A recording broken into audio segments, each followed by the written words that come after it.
사도신경 하시면서 우리의 신앙을 고백하겠습니다.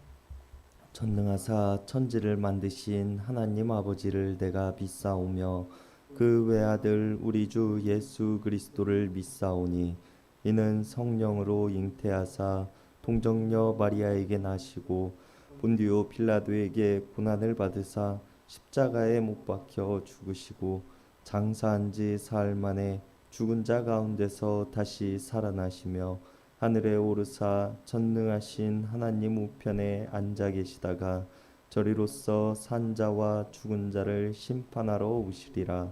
성령을 믿사오며 거룩한 공예와 성도가 서로 교통하는 것과 죄를 사하여 주시는 것과 몸이 다시 사는 것과 영원히 사는 것을 믿사옵나이다.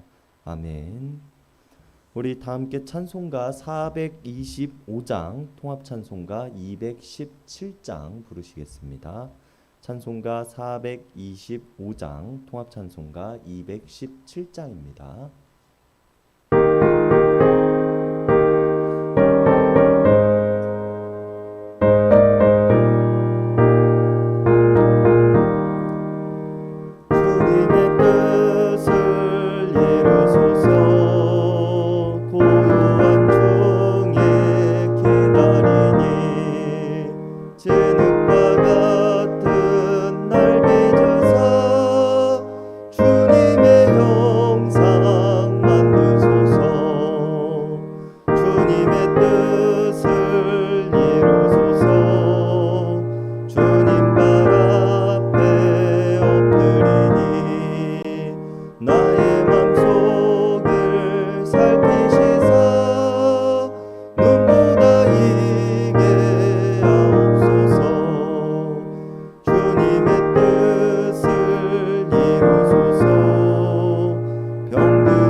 오늘 우리에게 주시는 하나님의 말씀은 고린도전서 7장 1절에서 16절까지의 말씀입니다. 고린도전서 7장 1절에서 16절까지의 말씀입니다.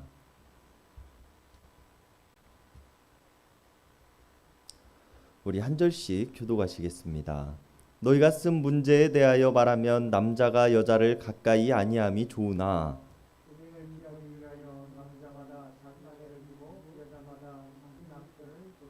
남편은 그 아내에 대한 의무를 다하고 아내도 그 남편에게 그렇게 할지라. 아내는 자기 몸을 주장하지 못하고 오직 그 남편이 하며 남편도 그와 같이 자기 몸을 주장하지 못하고 오직 그 아내가 하나니.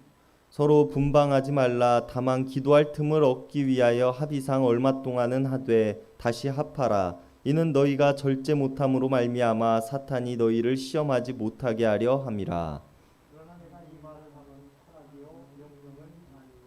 나는 모든 사람이 나와 같기를 원하노라. 그러나 각각 사람 하나님께 받은 자기의 은사가 있으니 이 사람은 이러하고 저 사람은 저러하니라. 내가 결혼하지 아니하는 자들과 과부들에게 이르노니 나와 같이 그냥 지내는 것이 좋으니라. 만일 절제할 수 없거든 결혼하라. 정욕이 불같이 타는 것보다 결혼하는 것이 나으니라. 결혼한 자들에게 내가 명하노니 영하는 자는 내가 이웃이라. 여자는 남편에게서 갈라서지 말고. 만일 갈라섰으면 그대로 지내든지 다시 그 남편과 화합하든지 하라. 남편도 아내를 버리지 말라. 그 나머지 사람들에게 내가 말하노니 이는 주의 명령이 아니라. 만일 어떤 형제에게 믿지 아니하는 아내가 있어 남편과 함께 살기를 좋아하거든 그를 버리지 말며. 어떤 여자에게 믿지 아니하는 남편이 있어 아내와 함께 살기를 좋아하거든 그 남편을 버리지 말라. 믿지 아니하는 남편이 아내로 말미암아 거룩하게 되고 믿지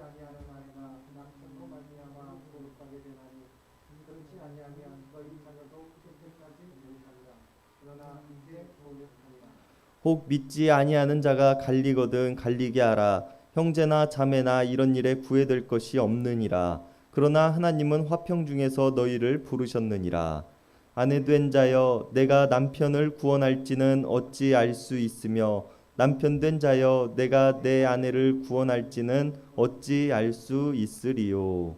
아멘.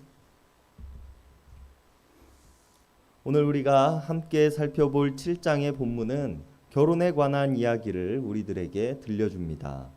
그런데 바울이 오늘 결혼에 관한 이야기를 함은 단순히 남녀가 한 몸을 이루고 가정을 이루는 것에 대한 이야기를 하기 위함은 아니었습니다. 오늘 본문 이전에 어제 우리가 함께 나누었던 6장의 말씀의 주제인 음행에 관한 이야기와 이어지는 내용이라는 점이 중요합니다. 바울은 오늘 음행이라는 관점에서 결혼에 대해 그리스도인들이 어떠한 마음으로 살아가야 하는가에 대해서 고린도 교회의 사람들에게 전하고 있다는 것을 우리는 기억해야 합니다. 그리고 바울이 이렇게 편지 중에 결혼에 관해 상세하게 기록하고 있음은 단순히 바울이 하고 싶은 이야기를 하는 것은 아니었습니다. 바울은 오늘 본문의 시작에서 너희가 쓴 문제에 대하여 말하겠다라고 밝힙니다. 어제 목사님께서 말씀해 주셨듯이 고린도 지방은 성적으로 문란한 지역이었으며 고린도 교회 내에서도 결혼과 관련해 성적으로 문제가 되는 일들이 다수 발생하였다는 것입니다. 그리고 고린도 교회의 사람들은 바울에게 올바른 부부간의 관계, 올바른 부부의 성에 대해서 질문하였고 오늘 바울은 그것에 답을 하고자 한다는 것을 우리가 알 수 있는 대목입니다. 바울은 오늘 결혼에 관한 이야기를 꺼내면서 가장 먼저 하고 있는 말이 있습니다. 남자가 여자를 가까이 하지 않는 것이 좋습니다. 라는 말입니다. 그리고 반대로 8절의 말씀에 바울이 혼자 사는 여자들에게 말하기를 나처럼 이대로 혼자 지내는 것이 더 좋습니다. 라고 말하고 있다는 점을 본다면 여자들에게 또한 바울은 남자를 가까이 하지 않는 것이 좋습니다. 라고 말하고 있다는 것을 우리가 알 수 있습니다. 이렇게 말하고 있는 바울은 남녀의 결혼에 대해 그다지 긍정적인 생각을 가지고 있지 않던 사람이었다는 것을 우리들에게 보여주고 있는 대목입니다.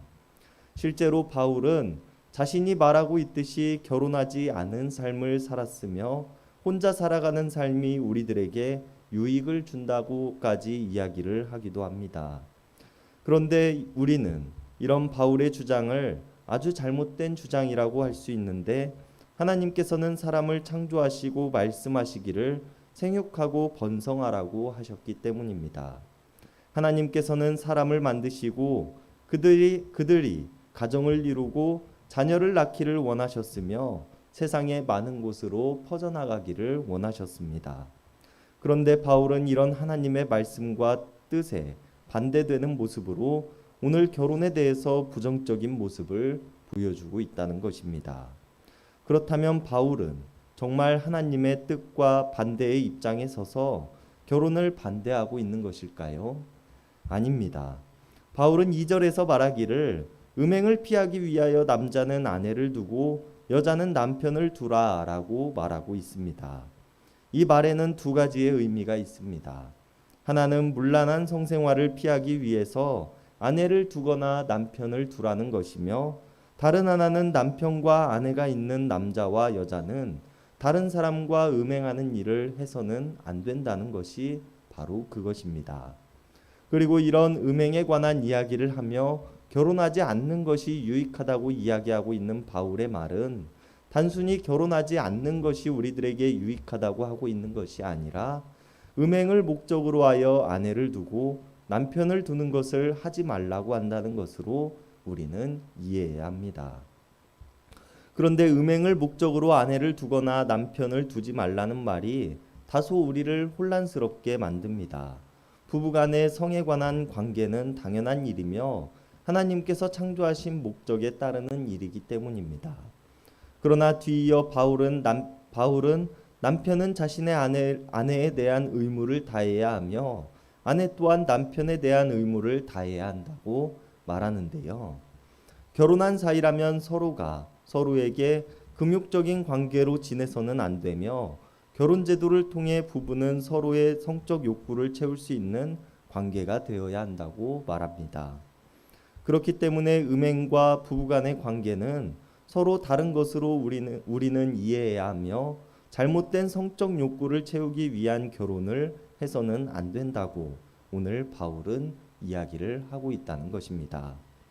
이것이 바로 바울이 생각하고 있는 결혼에 대한 개념이며 부부간의 관계에 대한 이해였습니다. 그리고 결혼을 한 부부는 서로에게 의무를 다해야 하며 부부간의 의무를 다함을 통하여 남편과 아내는 합심하여 하나님의 일을 더욱 열심히 감당해야 한다고 바울은 말합니다. 그리고 이런 바울의 말처럼 올바른 부부간의 관계, 서로 합의하고 협력하는 일을 통하여서 하나님의 일을 더욱 열심히 감당하는 삶, 이것이 오늘 바울이 이야기하고자 하는 말의 핵심이라는 것입니다. 부부라는 관계는 개인들의 삶이 하나로 합쳐지듯이 서로 협력하여 하나님을 믿는 일에 서로 도움이 되어야 되는 관계가 되어야 한다는 것입니다. 결혼을 해서 하나님을 믿는 일에 유익이 되지 않고 여전히 음행을 행하고자 하며 악을 행하고자 한다면 차라리 결혼을 하지 않는 것이 더 좋다라고 오늘 바울은 말하고 있다는 것입니다. 그리고 또한 바울과 같이 은사를 받아 성적인 욕구가 크지 않은 사람들은 스스로의 욕구를 제어할 수 있기 때문에 그들 또한 결혼하지 않은 채 하나님을 믿는 것이 더 낫다라고 바울은 말합니다. 그리고 이 말을 마친 바울은 10절에서부터는 결혼을 한 사람들을 향하여서 이야기를 합니다. 여기서는 하나님의 명령 그리고 바울의 권면이라는 두 가지의 형식으로 이야기를 하는데요.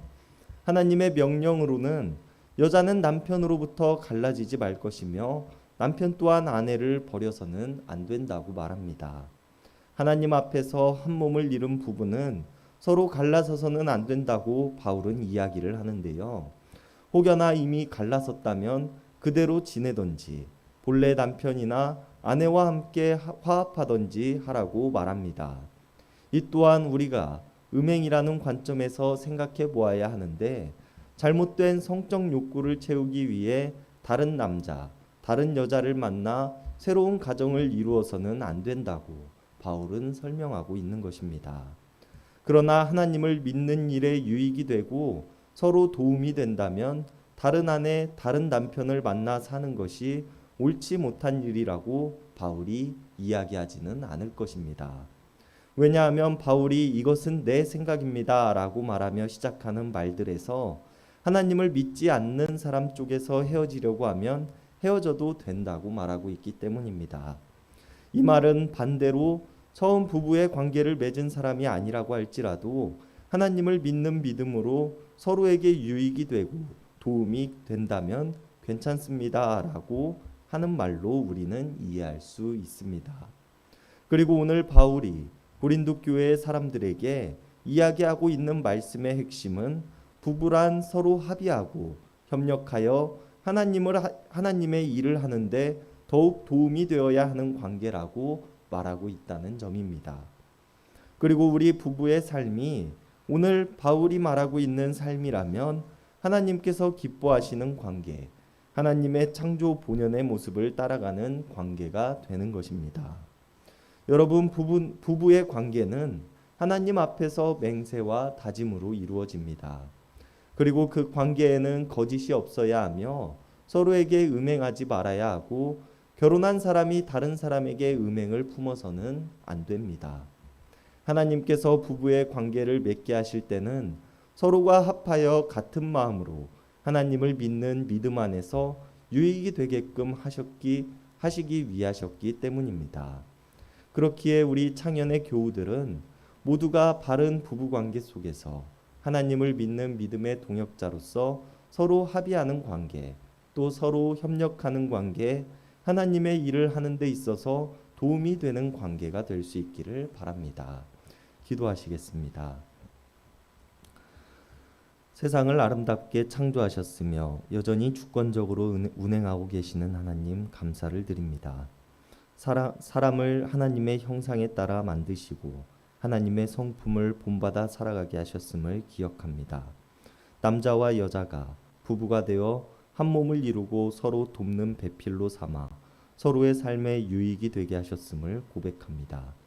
아담이 하와를 바라보며 내 뼈 중에 뼈요 살 중에 살이라고 고백하였던 것처럼 남편이 아내를, 아내가 남편을 내 몸과 같이 사랑하며 아끼게 하시고 서로가 합의하고 협의하여 하나님을 믿는 믿음에 있어서 더욱 유익이 될 수 있도록 도와주시옵소서. 부부가 한 몸을 이루고 더 나아가 공동체에 유익한 모습을 전하는 우리들 모두가 되게 하시고 공동체가 하나님을 믿는 믿음으로 서로 하나가 되는 모습이 되게 하여 주시옵소서.